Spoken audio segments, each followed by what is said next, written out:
ये कथा द्वापर युग की है, जब भगवान श्री कृष्ण के सुदर्शन चक्र ने काशी को जलाकर राख कर दिया था।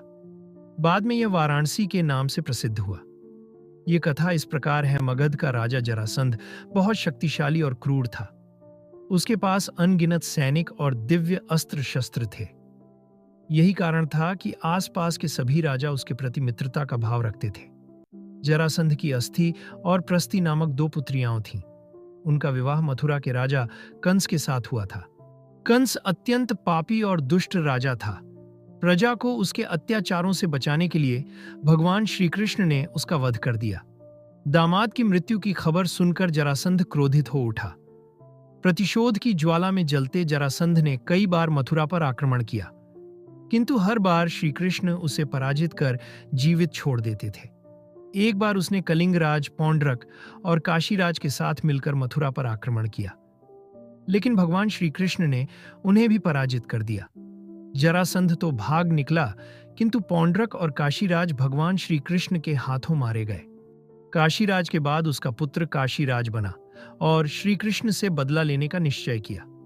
वह श्री कृष्ण की शक्ति जानता था, इसलिए उसने कठिन तपस्या कर भगवान शिव को प्रसन्न किया और उन्हें समाप्त करने का वर मांगा। भगवान शिव ने उसे कोई अन्य वर मांगने को कहा, किंतु वह अपनी मांग पर अड़ा रहा।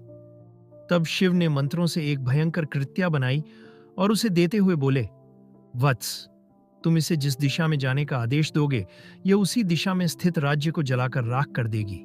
लेकिन ध्यान रखना, इसका प्रयोग किसी ब्राह्मण भक्त पर मत करना, वरना इसका प्रभाव निष्फल हो जाएगा। यह कहकर भगवान शिव अंतर्धान हो गए। इधर दुष्ट कालयवन का वध करने के बाद श्री कृष्ण सभी मथुरावासियों को लेकर द्वारिका आ गए थे। काशीराज ने श्री कृष्ण का वध करने के लिए कृत्या को द्वारिका की ओर भेजा। काशीराज को यह ज्ञान नहीं था कि भगवान श्री कृष्ण ब्राह्मण भक्त हैं, इसलिए द्वारिका पहुंचकर भी कृत्या उनका कुछ अहित न कर पाई। उल्टे श्री कृष्ण ने अपना सुदर्शन चक्र उसकी ओर चला दिया। सुदर्शन भयंकर अग्नि उगलते हुए कृत्या की ओर झपटा। प्राण संकट में देख कृत्या भयभीत होकर काशी की ओर भागी। सुदर्शन चक्र भी उसका पीछा करने लगा।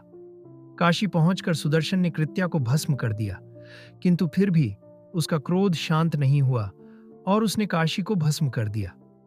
कालांतर में वारा और अस्सी नामक दो नदियों के मध्य यह नगर पुनः बसा। वारा और अस्सी नदियों के मध्य बसे होने के कारण इस नगर का नाम वाराणसी पड़ गया। इस प्रकार काशी का वाराणसी के रूप में पुनर्जन्म हुआ।